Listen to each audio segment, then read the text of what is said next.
His iconic book, The Creature from Jekyll Island, had transformed the understanding of many people around the world because it, for the first time, really exposed the origination of our monetary system, how it came to be, and what the implications are for people like you and I that go to work every day.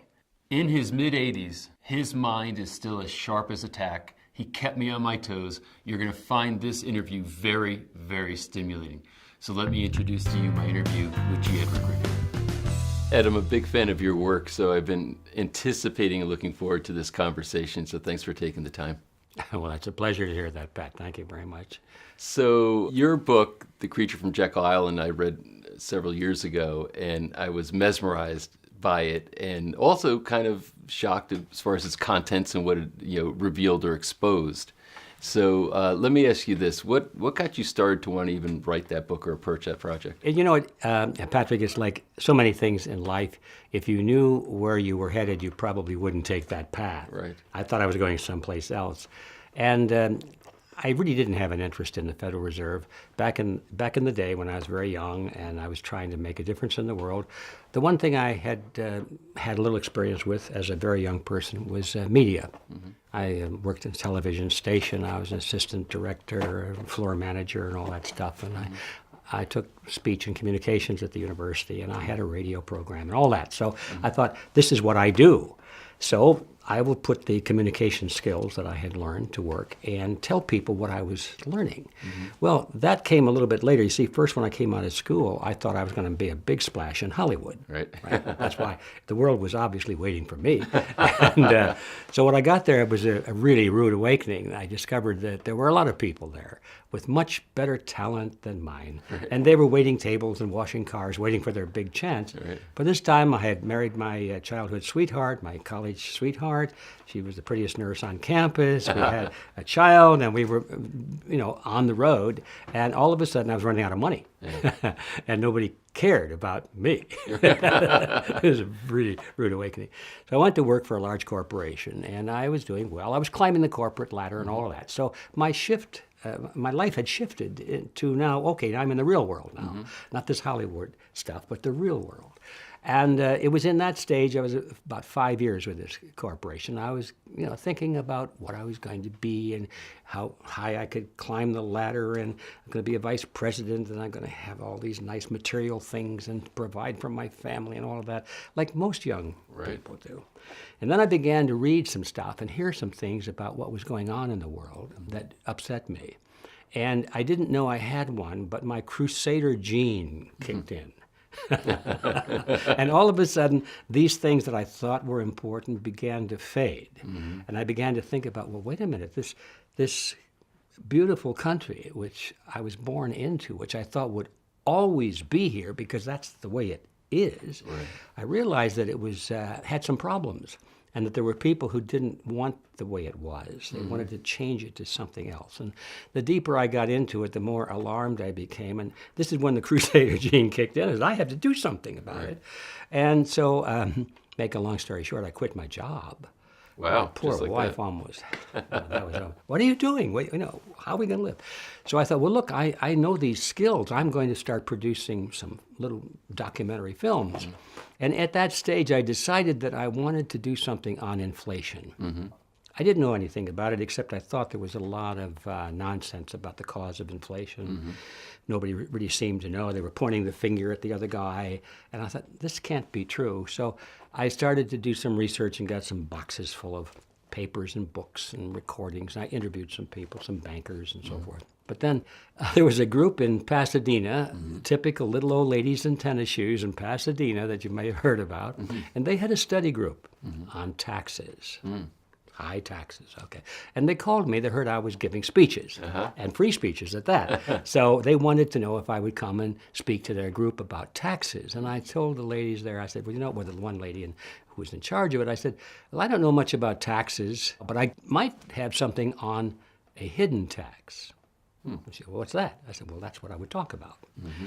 Well, they went for that, of course, and so I came and I talked about the hidden tax called inflation. And of course, you don't do any research on that at all without getting quickly to the source, the engine of the inflation. Right. and the expansion of the money supply. And that's the Federal Reserve System. So that's where I was. That's how I sort of eased into it. I had no intention of becoming any kind of an authority, except I had my box full of papers and research, and I could talk a little bit on it. Right. Well, the group was so impressed by it, and they said, "Oh, that was wonderful. You ought to take that on the road." You know? Well, the one thing you don't say to a budding young public speaker is take it on the road, because he will take it on the road. And so I did. Yeah. I started to put on some seminars called a Crash Course on Money. And they were well attended, and we felt that we were doing some good, teaching people about the basics of money, inflation in particular, how to protect yourself against that, and so forth. And increasingly, though, people asked me at the end of these seminars, in the Q&A period in particular, they'd say, "Well, my husband died some years ago, and we have a small estate, and I don't know what to do with the money. Should I buy an apartment building? Should I buy gold or silver? Should I get out of debt or go into debt and get income, so forth?" And I discovered at that point that I was a fraud, because I didn't know anything about that. I knew about inflation and how the central bank worked and the Federal Reserve, but these were real life questions about the market, and I knew nothing about it. So I stopped doing the seminars, and I enrolled in a school, a College for Financial Planning in Denver, Colorado, which was, I didn't want to become a financial planner. That was not it. But I thought, if I'm going to talk about this topic, I ought to know about the real world of markets. Right. So I went through that and got my designation. And then I was getting very serious about this topic because I was learning more as I went. The best way to learn about something is to try and explain it. Right. I agree with that. Because then you realize where your holes are. You have to go and fill in the holes. So by this time I had filled in so many holes, I felt I really should write a book on this. That point was the beginning of a 7-year project of research and writing. Wow. So I quit the process twice. It was the dark night, you know. Yeah. I said, this is too big. There's too much. I'm inadequate to do this. I'll never finish this. So I quit. But there was something in me, that crusader germ, that said, no, you can't quit. So I went back, and I finally finished it. So if I had known how long it would take and how much effort it was, and so many years with really jeopardizing our family, because when you're writing, you're not making any money, you know. So that's how I got into it, and I'm glad I did, of course.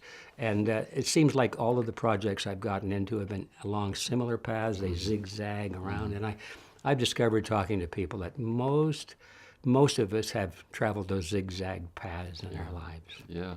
So was there a certain point in time when you were in the research part of this book and you're writing it, that where it was like an aha moment, like, oh my God, there's something that seems, somewhat conspiratorial here? Or was it just incremental, like it just kept building on itself? Was there like that flashpoint where it's like suddenly, wow, this is not what I thought, and it's a story that needs to be told? A little bit of both, Patrick. I think, first of all, it was basically incremental. But there were two little flashpoints that happened that I can think of right now. The first one was when I realized that the Federal Reserve System was created in secret, under conditions of extreme secrecy. There are very few wars in history that were launched under conditions of greater secrecy than the Fed. And I was aware that, you don't do things in secret unless you have something to hide. And that was the thing that caught me and kept bringing me back to that iconic meeting that took place on Jekyll Island, which was a private club island in Georgia, where all of these bankers went to get out of the public eye. And they spent a week creating the Federal Reserve System in this private place in Georgia on an island. And what year was that? That was 1910. Yeah, and so that idea of what were they trying to hide kept drawing me to it. I knew there was something important because it was more than just the history of how this thing came about. I began to realize that I was dealing with not the dull story of banking and discount rates and the history of who did this and so forth, but it was like a whodunit. And so that was my mission, is to show who did it and how they did it and where they buried the body and what it means to you and to me. So that was one aha moment. And the other aha moment came many, many moons later when I finally got near the end of the project, and I began to get very nervous about the idea of putting my work out into the world to be scrutinized by people who would disagree with me. Right. Many of whom, of course, were far more qualified than I. Right. They were, professors, they were teachers, they were academics, they were bankers, they were business people. And they had all of these credentials, and I thought, oh, they're going to chop me up in little pieces, I've made a lot of mistakes, I'm sure. But it was a certain point right at the end, and I began to get into debates with some of these academics. I thought they were going to tear me apart on radio and so forth. Right. And the second one came when I walked into a radio studio, and I've forgotten where it was. It was back on the East Coast. And I thought it was going to be an interview on my work. But instead, there was a guy sitting on the other side of the table, and he was introduced to me as Professor so-and-so from the local university, and that this was going to be a debate. Oh. No time to prepare. Yeah, this is where I'm going to be unmasked. Right. As a fool. Right. So I thought, okay, here we go. So the first part of the program was, well, Mr. Griffin, would you tell us what you have found and what your theory is about all this? So I made my statement, and I think I had about 2 or 3 minutes to summarize it. And it was not very kind toward the banking system. And then, well, Professor so-and-so, what do you say to that? I was waiting on the edge of my seat. And there was a long pause. And he said, well, what you say is true, but we're living well, aren't we? That's the response? That was the response. Oh, my goodness. And that was the moment I knew I had hit the bullseye. Right. If the worst thing they could say is that, well, everything you say is true. It's okay. Yes, we're cheating people. Yes, we're financing wars. Yes, we're destroying the system. Yes, we're all the horrible things, but we're living well, aren't we? That was it. That would be a pivotal moment. Yeah, it was pivotal. So let's review some of that then for people maybe who aren't familiar with the story. And I was curious too. Who documented that meeting in Jekyll Island? How were you able to find out who was there and what they talked about? Because it was a secretive meeting. Well, Patrick, that was a lot easier than you might think because they documented it themselves. Right. Now, in the beginning, there was a lot of secrecy, as I said, and they didn't talk about it openly, but they were keeping their diaries, and their families knew about it. And later on, after the Federal Reserve was actually formed and was becoming an iconic, popular institution, wonderful American institution. Then they began to speak openly about it. Say, yes, we really went there, and this is what we did. And they seemed to be competing with each other in a way as to who was the most important person in this. Yeah. In the beginning, though, they denied that there was any such meeting that took place. Really? Yeah. So it was, and then, of course, they started to write articles about it and give speeches about it. Right. And one of them wrote a book about it, and their historians recounted the story as told by the family and so forth. So there are a lot of very credible sources now, mostly original sources, that are in the public libraries if you want to dig for them. I found almost everything I needed in the public domain. I went to Jekyll Island and found some interesting tidbits in their archives. They make no bones about it. You can go to Jekyll Island now, go to the clubhouse, and there's the picture on the wall of all these guys. And on the door that goes into the room where they held this meeting, it says Federal Reserve Room. Wow. And there are their pictures, and it's sort of, hey, this is where the Federal Reserve was created, Wow. Well, of course, they don't go into the idea that they were trying to hide something. It's just that this isn't it nice that these famous gentlemen were here and members of our club. Right. So let's talk about what were they trying to hide, and what was the real intention behind the formation of the Federal Reserve, and how has it impacted our lives through those generations since? Well, we're going to skip over a lot of old history about the evolution of banking and all of that. We come fast forward through all that vital information so you can really appreciate what's going on today, because this isn't the first time. Everything that's happening today has happened before in history. So what we find is that prior to the Federal Reserve System, there was, you might call it banking chaos in the United States and around the world for that matter, but we're talking about the U.S.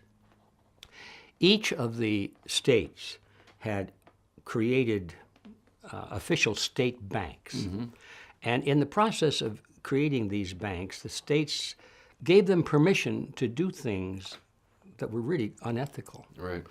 Under the promise that, well, we're going to regulate them to make sure that these unethical and these otherwise illegal things don't hurt anybody. Right. Because the trustworthy politicians, are going to be watching this, so don't worry about it. And what am I talking about?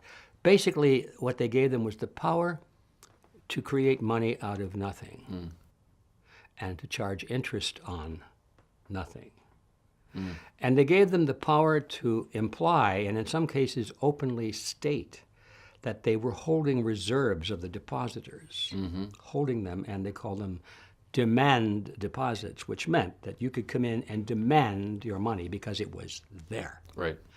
When in fact that was a lie, because they had taken that money and they had loaned it out, and it wasn't there at all. You could not demand it. The first 3% that got there could demand it, and they got it, and the rest were, we don't have any. Right. And they were allowed basically to lie about that. Now, that's not how the language came out. You read it. It was written by lawyers, so it sounded pretty good. But in essence, there were things like that existing in all of the state banks. And so consequently, the banks were expanding the money supply based on loans and not cash deposits at all, which made them very precarious when there were runs on the bank. Right. And so the banks had to close their doors. People lost their savings because of this basically an unethical arrangement that existed. It would have been different if they had said, well, we're going to loan your money out so you can't demand it. Right. And maybe we'll lose your money too. But they didn't say that. Right. Yeah. It's supposed to be secure there. That's secure. why you bring it to a bank. That's the bank. It's secure. Right. They didn't realize they were lending their money to speculators. Right. And not, bankers are speculators. Right. And so that was the situation. A lot of banks were failing, and so there was a national movement to reform banking in America. And so people wanted to have Congress, their elected representatives, step up as their defender and pass a law that would control these big bad bankers and prevent these runs on the bank and all loss of savings and all that.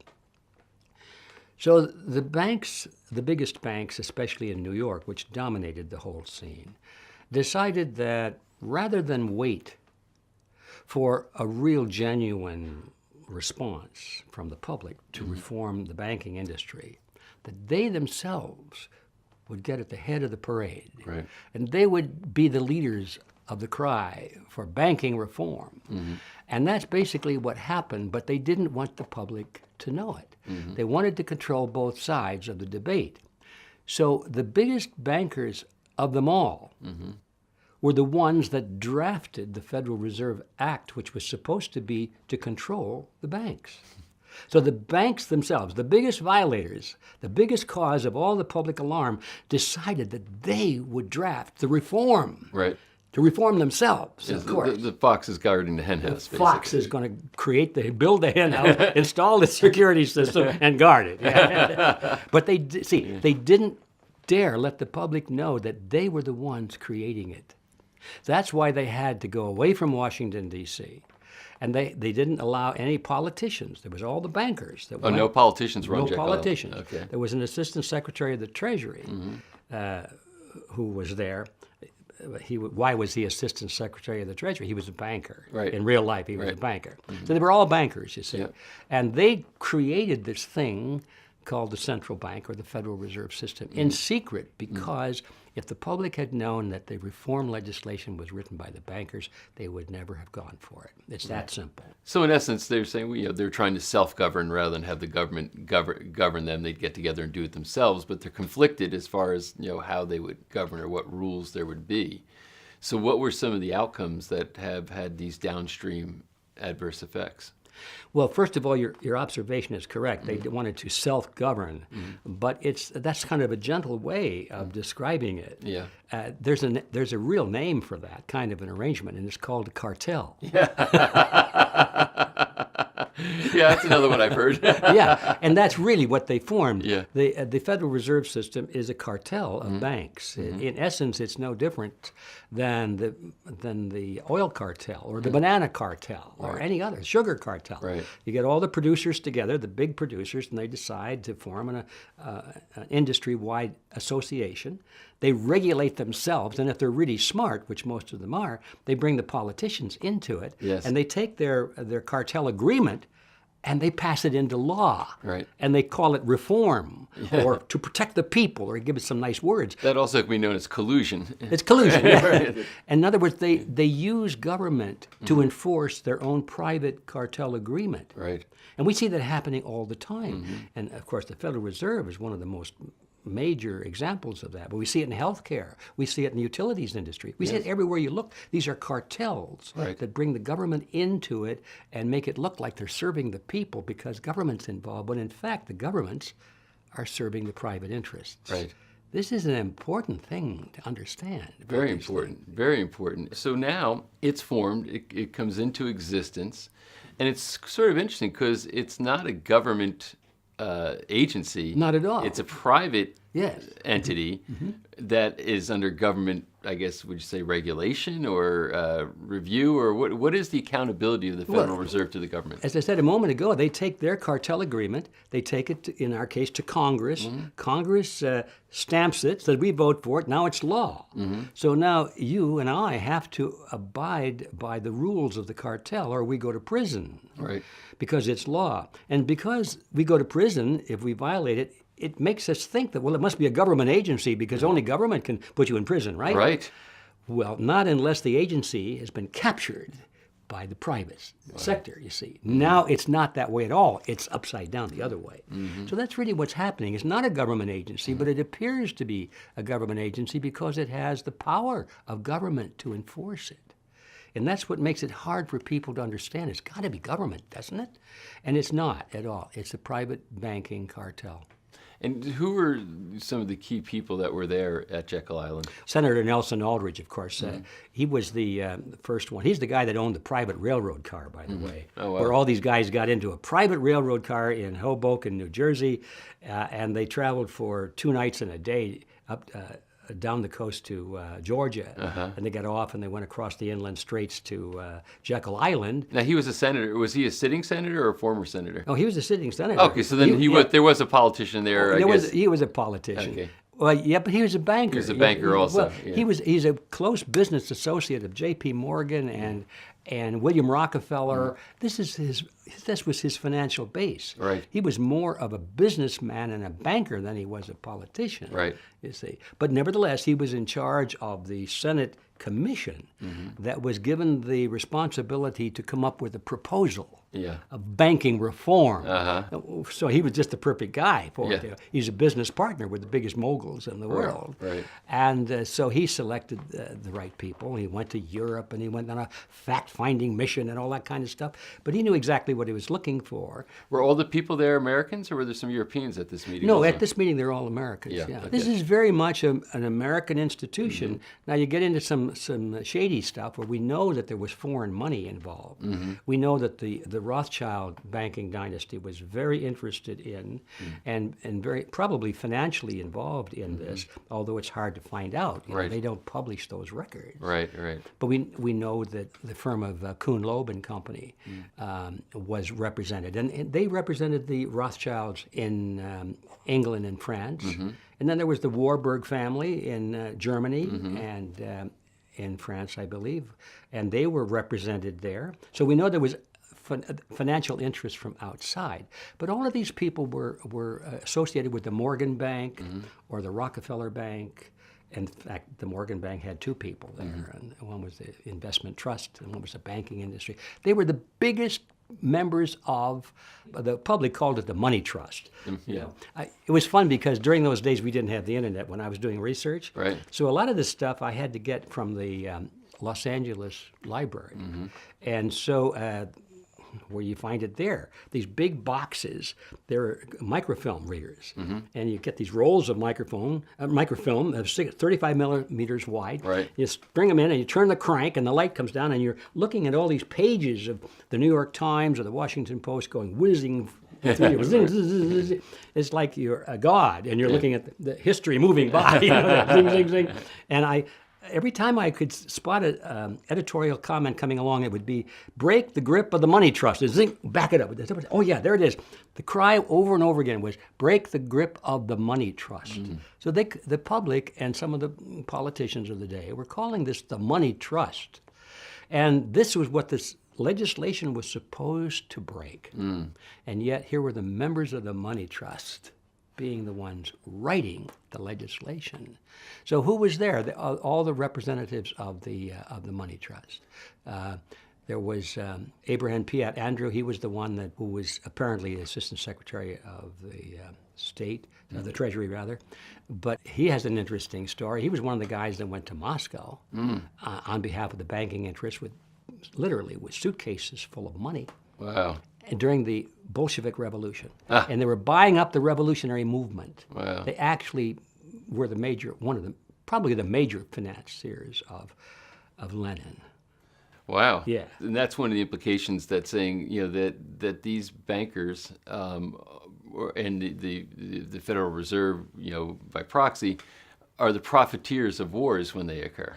Of course. Because these wars have to be funded, and where are they going for the funding? Yes. So is that one of the major implications? Well, it's one of them. You bet it is, because this was a formula that was developed by the Rothschilds in Europe long ago. They found out that financing both sides of a war, both sides, was very, very profitable, because no matter which side won, you got your interest. Right. And it was outrageous interest, because when you're a ruler of a country, you don't care what it costs to win the war. That's right. Because you're going to get the money from the people eventually. Right. Interest rates are not important. It's get the money. Right. So you can hire the armies, build the factories, get the munitions, and so forth. So, war is very, very profitable. And it's interesting because war is funded by private dollars then in that respect. Yes. And there are profiteers of wars when they occur. It's not just, the government's saying we're gearing up. The funding's coming against funneled from that place. I don't think most people recognize that. No, I didn't recognize it either till I got into that study. So there's so many layers to be exposed when you dig into the power of money. Yeah. It's when you think about it, money is at the heart of almost every transaction in human experience. And that doesn't make money bad. Money merely happens to be serve that function. Money can be used to serve good as well as evil, right. But it sure has been used to serve evil purposes. So has the Federal Reserve, through its actions and the research that you've done, has it somehow turned us into like these indentured slaves or servants? Does it keep us in a predicament that causes us to constantly feed at that monster? That's a very harsh way of putting it, but Patrick, I would say it's a very accurate way. I mean, when you clear away all the gentlemanly language to it, we become indentured servants to this system. Because I've seen various numbers over the years, and I don't know which is accurate, but here's what I'm driving at. People have attempted to find out how much of our lives do we spend earning money that goes to taxes and interest on loans. Now, just in your own mind, I don't know what that number is, but I'm sure it's over 50%. Well over, for sure, yeah. Half of our lives, and it could be well over that, because there are a lot of hidden taxes we don't know about. And interest on loans, when you think, you build a house and so forth, and let's just say the house is worth, just take a round figure, $100,000. And you subtract the value of the land and the value of the building materials, the nails and the wood and the shingles and so forth, and the labor, and you put all that up, it's going to be in the range of about $30,000. And all the rest is interest on money that didn't even exist when it was loaned. And does this tie into inflation? And that is the engine of inflation, of course. So this is the engine of inflation, and as you're saying, so inflation is almost a tool used by the bankers to kind of perpetuate their scheme here. Oh, it's definitely a tool. Yeah, it's a great mechanism to extract. Can you talk about that a little bit? Well, sure. First of all, what is inflation? It's just the expansion of the money supply at a rate greater than the expansion of goods and services that offset it. Now, if money was something that took human effort to produce, like gold or silver or anything else that people have to make with human effort, then the quantity of that money would expand or contract the same way any other good would expand or contract depending on the demand for it. Right. Because there would be the motive for people to produce it. They'd go out and dig the gold out of the ground and refine it. So it's hard to do. Right. So that is why whenever in history, when money was gold or silver, and there only been a few little narrow pieces in history where that's happened, Right. but in those periods of history, the purchasing power has remained constant, very constant over thousands of years. But when you break the money supply away from human effort and just say, well, let's vote on it, Right. how much money are we going to create now, then, no surprise to anybody, the supply of money goes up and up, because especially when the banks create more money, that means they can lend more money. That means they can collect more interest on their loans, and that's how they make their profit, is on interest on loans. And so if you restrict the amount of money that a bank has to lend, you're restricting their income. That's why banks always say gold and silver is a terrible thing. We've got to have a flexible currency for you folks. It's for your own benefit. And this is the so-called fiat currency, The where fiat it's not currency, tied to anything. Not tied to anything. Right. It's just this formula that you decide. Let's make it 3-1. Oh, how about 4-1? No, 9-1. You know, Right. you vote on it. Right. So when the supply of money does increase, as it always does in a fiat system like that, at a rate faster than the supply of goods and services, then naturally the individual units of the dollars buy less and less of it. Right. And so that's inflation. It's not really hard to understand.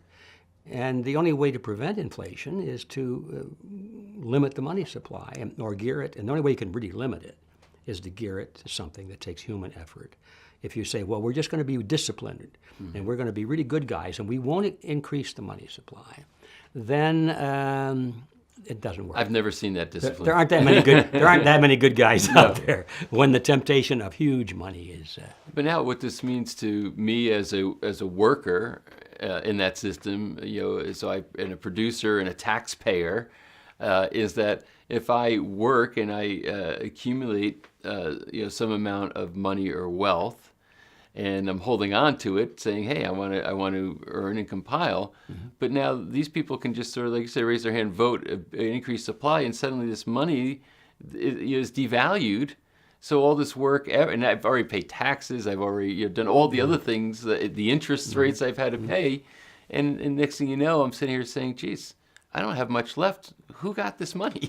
Where did the value get transferred to? Yeah. If I had this much money and it had this much value on a given date and time, but then the value of that money got transferred out of my possession and into somebody else's, and that's sort of the perplexing thing. And I think what you've identified is that got transferred, that wealth got transferred to these bankers. Exactly. It didn't just disappear. No. It didn't go up to heaven. Right. It went to the banks, Right. to the bankers, and to the politicians, who were the first ones in line for the benefit of that, because they're the ones that get the first flood of money. It's usually called a loan or something like that. So they raise the national debt. Right. And like when they bail out the banks, that's an interesting subject. We may come back to that. Yeah, well, Here, the banks are really bailing out themselves, but they got to get Congress involved to approve it. Yeah. But anyway, so when they create these billions and billions of dollars, just like raising their hand, where does that go? It goes to the banks. Right. Or it goes to some corporation, worthy corporation. Why? Because they owe it to the banks. Right. That's why the only reason the corporations are getting these loans or these bailouts is so they can continue to pay interest on their loans to the banks. Right.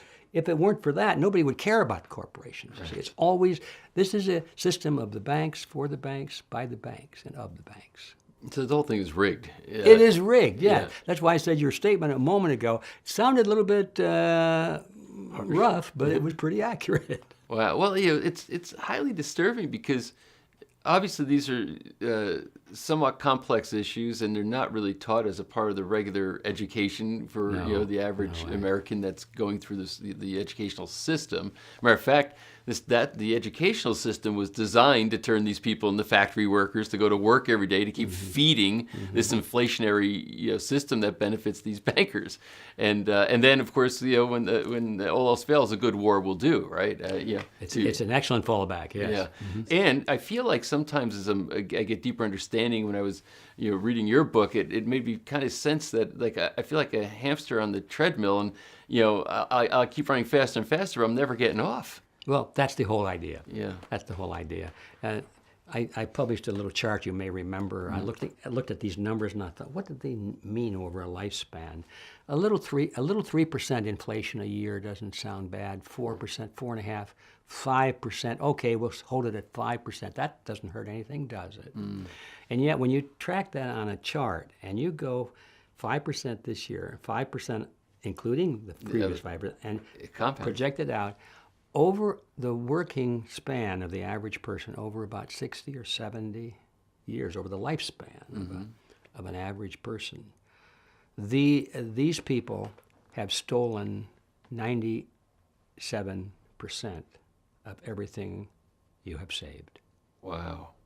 Over a lifetime. Wow. And that's it. And you saved after taxes. After taxes, yeah. If you put that in, they probably got it all. Yeah. It's really somewhat incomprehensible, and in a sense, we're boiled frogs, right? We're born into it, so we don't really question it. Yeah. It's just like, it's just the way things are. We don't question it. Exactly. That's what they want. That's why we don't have a monetary educational system that teaches all these things. Right. They teach the kids how to borrow responsibly. That's the way. I saw an ad after the crash of 2008. All the banks were begging for money. All the banks were bankrupt. And the Bank of America, I think it was, put an ad on television. They had the audacity to offer a booklet to young people how to borrow responsibly. And they were the worst people in the world to be talking about that because they were bankrupt. Yeah, that's a bit hypocritical, wouldn't you say? That's like a whiskey company saying, drink responsibly. And they try to do that in commercials sometimes. They do that. We're not supposed to know this. We want to sell as much of this as we can, but we want you to be responsible. It's pathetically humorous. Yes. Wow. So now the idea, though, is people say, well, we couldn't function without a Federal Reserve. So if you could wave a magic wand and make the Federal Reserve disappear tomorrow, what does the world look like? Well, the world would look a lot better than it does now. Now, that doesn't mean there wouldn't be some problems because, unfortunately, we've just said that nobody understands money. They don't understand these basic issues, and so there would be chaos. Not because the system was changing for the better, but because people wouldn't know how to live under such a system. Right. That's the basic problem. It's up here. It's not in the wallet so much. So what it would look like is that banks would continue to do just about everything that they want to do, with one exception. They wouldn't be allowed to lie. They wouldn't be protected by the government. Right. They wouldn't be bailed out. They would be treated like any other business. They'd be accountable. To be accountable, yes. That's all that would be required. We don't have to get rid of banks. They serve a great function. If they didn't have this protection to be deceitful and to rob people. That's all. Are there any practical measures people can take to sort of compensate for the predicament that we're all forced into with this Federal Reserve, as far as what they can do with their money?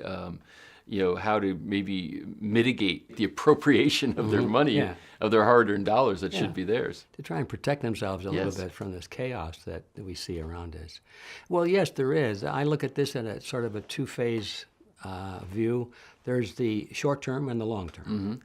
In the short term, we can't think about changing very much because this is we need to turn the locomotive around and head back the other way. But right now it's going down the track with a lot of momentum. Right. And we know we got to slow it down and then maybe back it up. You can't just, bingo, stop it. So for a little while, we're stuck on this train moving in the wrong direction. So what do we do under those circumstances?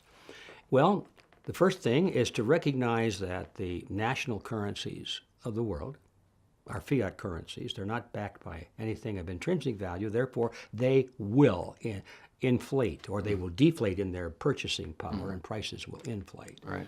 So since we know that, why on earth would we want to keep our savings and our wealth in national currencies or anything that represents national currencies? It's insane. Right. So the first logical, intelligent thing to do is take whatever wealth, little bit or a lot we may have, anything over and above our daily activities with a little reserve for bumps along the road, and get it out of fiat currencies.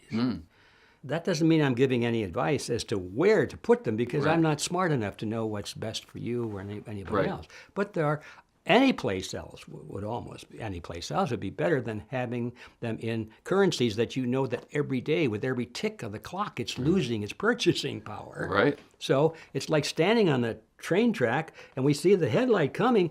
Folks, first thing to do, get off the track. Right. Then we can talk about That makes a lot of some sense. these other things. Yeah. But the question of what do you do with the money is not so easy, and that depends a lot on the individual. The only general rule of thumb is it should be something that has intrinsic value, that people want, and it will last a long time. Right. And of course, now you're getting into the evaluation of what is the good form of money, because anything can be used for money if it has intrinsic value and so forth. You might consider buying gold or silver. Of course, then you have to worry about who's going to guard your gold and silver. Right. So every investment opportunity you can think of has its challenges. And those markets can get manipulated too. Everything gets messed up easily by the experts. And so I'm glad you brought that up, because no matter what you do, you better become an expert on it yourself. That's right. Don't depend on somebody to come in and tell you what they're selling. Right. Now, they may be perfectly reputable, honest people, but they're going to be biased in favor of what they know or what they have to sell. Right. It might be real estate. It might be a warehouse full of cheap white wine. I don't know, but I mean, everybody's got to figure that out for themselves. But get off the track, because fiat money is going down, down, down every day. Yeah. Now, that's the short-term view. The long-term view is more challenging, because I don't think there is any way that we can survive in the long term unless we change this system. Right. Eventually, this creature is going to grow and grow and grow and get a bigger portion of our lives and a bigger portion of it until finally they have it all. So if we're not willing to just sit back and say, well, let's live as best we can while in the time we have left, a lot of people take that view. If you have that crusader gene that I have, and you have, and many people have, you can't just sit here and take this. You've got to do something. Well, that means we've got to change this system. We've got to become active. We've got to become responsible in the political field. We have to talk about it to our friends. We have to create a movement based on understanding, and this isn't easy. No. But we have to do it. No, well, that's Revealed Films' statement of purpose is we make movies that make movements, and that's the whole point. That's the whole point. Is that kind of activism, I think, is required, and there has to be a reckoning at some point. I mean, it's funny when I talk to people and friends of mine, even that are economists, and I talk about the debt, and they're like, the debt's no big deal. I'm like, $20 trillion, well, look at all the wealth that we have, and the wealth's going to expand, and, servicing that debt is only this much money. I said, what happens if interest rates go up? Oh, that could be a problem. So they're saying, everything you say is true, but we're doing well, aren't we? Yeah, exactly. That's that response. Look at what we're doing. Look, but it's not the point. My kids are born there. A portion of their life, a large portion, is already mortgaged before they're even brought into the world. Yeah. And so nobody looks at that as being a morally criminal thing, to do to a human being. So to me it's very disturbing. Now I have another friend of mine, wise person who's been around a long time, and he would say, as I was getting some projects, he said, sometimes you got to be careful whose rice bowls you're going to break. And in your case, you really called out very publicly a lot of very powerful people who have very large rice bowls, so to speak. Yes. What was the backlash for you after the release of this book? Well, it wasn't nearly what I thought it would be. I thought that I would probably come under a lot of attack, and I overestimated the my ability to reach a lot of people. I know how the opposition works now, and if I'd thought about it, I would have realized that what happened, which was not much, was according to formula. These people with the big rice bowls, as you say, they do have a formula. And you can spot it over and over again. And the first thing is that if they have opposition, they ignore it. And 9 times out of 10, that's all they have to do because it'll go away. Right. They have the money, the power, the media, and you have just an idea, or maybe a book or something like that. But if nobody reads the book, you're a flash in the pan. You don't have the resources to continue and pose a serious threat. So they just ignore it. It goes away. So that's the first thing that happened to me. They ignored me. I thought, well, isn't this interesting? I got kind of upset by that. Like, come on. What? You were hoping to get the attention, and they're smart enough not to give you the attention. They're smart enough not to do that. Now, the next phase, of course, is, on their part, is to demonize, And I've begun to see a little bit of that happen because they will try and, as more people get this message, my message and yours too, they will demonize us. They'll say, well, those people are racists, or they're crackpots, or they're fascists, or they owe taxes, or they molest little children. Or they have these conspiracy theories, things like that. And unfortunately, many of the people in the world will believe it because they read it in the newspaper. That's right. And that's usually pretty effective. That eliminates most of their opposition. I don't know what lies in store for me, but my crusader gene will not allow me to stop. All right? I know what lies ahead, and foolishly I'm trying as hard as I can to put me a little closer to the target. Because if we don't win this war, it won't make any difference. It won't make any difference. We'll lose everything. So we have no option. We have to fight, and we have to win. So any final thoughts that you might have before we tie up as far as what you think people need to know that we haven't spoken about? Well, I don't know whether it's a final thought. It's just another thought. And that is that we talk about problems in the world. We talk about problems in the monetary system. Everywhere we look, we've got, oh, look at this. This is horrible. This is happening to us.